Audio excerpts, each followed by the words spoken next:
Bank में locker होना आजकल आम बात हो गई है। लोग अपना कीमती सामान सुरक्षित रखने के लिए लॉकर का ही इस्तेमाल करते हैं।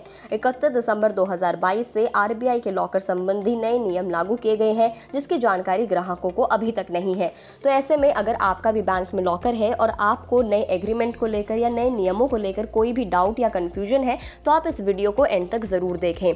सिग्निफिकेंटली 2 साल पहले 18 अगस्त 2021 को रिजर्व बैंक ने सभी बैंकों को इंस्ट्रक्शन देते हुए लिखा था कि वो अपने लॉकर होल्डर्स के साथ नया कॉन्ट्रैक्ट 1 जनवरी 2023 तक पूरा कर लें। फिर इस साल जनवरी में रिजर्व बैंक ने एक सर्कुलर में बताया कि अभी तक बड़ी संख्या में लॉकर होल्डर्स की तरफ से नए कॉन्ट्रैक्ट पर साइन नहीं किया गया है। वहीं बैंकों को ये पक्का करना होगा कि ग्राहकों ने नए लॉकर नियमों के तहत एग्रीमेंट पर साइन किए या नहीं, क्योंकि बहुत सारे लोगों ने नए एग्रीमेंट पर साइन नहीं किए थे। इसके बाद रिजर्व बैंक ने सभी बैंकों को निर्देश दिया कि वो अपने कम से कम 50% लॉकर होल्डर से नए एग्रीमेंट पर 30 जून 2023 तक साइन ले लें।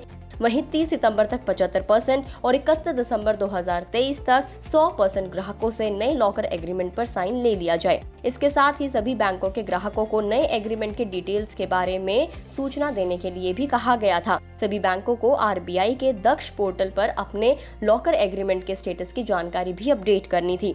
इसके अलावा आरबीआई ने और क्या कहा है, तो आरबीआई के अकॉर्डिंग किसी ग्राहक को लॉकर अलॉट करते समय बैंकों को उस ग्राहक के साथ जिसे लॉकर फैसिलिटी प्रोवाइड की गई है स्टैम्प्ड पेपर पर एग्रीमेंट करना होगा। लॉकर किराए पर लेने वाले को उसके राइट्स एंड रिस्पॉन्सिबिलिटीज को जानने के लिए दोनों पार्टी द्वारा साइन किए गए एग्रीमेंट की 2 कॉपी एक ग्राहक के पास और एक बैंक के पास होनी चाहिए। यानी कि जिस एग्रीमेंट पर साइन होता है उसकी 2 कॉपी होंगी, जो एक ग्राहक के पास रहेगी और एक बैंक के पास रहेगी।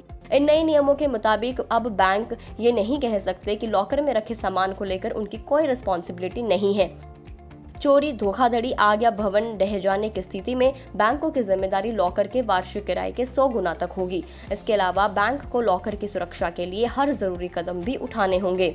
नए नियमों के बाद ग्राहकों को कुछ परेशानियों का सामना करना पड़ रहा है। जहां कुछ बैंक लॉकर मालिकों से 500 रुपए के कागज पर स्टाम्प एग्रीमेंट जमा करने के लिए कह रहे हैं, वहीं कुछ 100 रुपए का स्टाम्प पेपर लेने के लिए भी तैयार है, जिसमें से ये स्पष्ट नहीं किया गया है कि स्टाम्प पेपर का खर्चा कौन उठाएगा।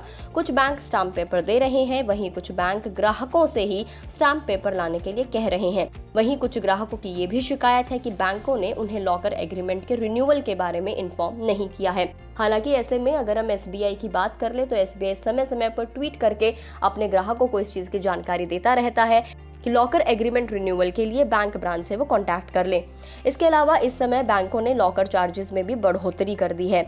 भारतीय स्टेट बैंक ने ब्रांच लोकेशन के आधार पर अलग अलग तरह के लॉकर्स के लिए रेट्स 500 से 3000 रुपए पर एनम से बढ़ाकर 1500 से 12000 रुपए प्लस जीएसटी कर दिया है। एसबीआई शहरी और मेट्रो ग्राहकों से मीडियम साइज लॉकर किराए पर लेने के लिए 3000 रुपए प्लस जीएसटी और रूरल सेमी अर्बन ग्राहकों से लॉकर किराए पर लेने के लिए 2000 रुपए प्लस जीएसटी लेता है। एचडीएफसी भी बैंक लोकेशन और टाइप के आधार पर लॉकर के सालाना 1350 रुपए से 20,000 रुपए तक का चार्ज लेता है। तो अगर अभी भी आपने अपने बैंक से कांटेक्ट नहीं किया है तो एक बार अपने बैंक से लॉकर एग्रीमेंट्स के रिन्यूअल को लेकर आप कांटेक्ट कर लीजिए। इस वीडियो में इतना ही। आपको ये जानकारी कैसी लगी हमें कमेंट करके जरूर बताएं। अगर अब भी आपको कोई कंफ्यूजन है तो आप कमेंट बॉक्स में लिखकर हमें बता सकते हैं। अगर आप इस वीडियो को फेसबुक पर देख रहे हैं तो फेसबुक पेज को लाइक करें, यूट्यूब पर देख रहे हैं तो गुड रिटर्न्स के यूट्यूब चैनल को सब्सक्राइब करना ना भूलें।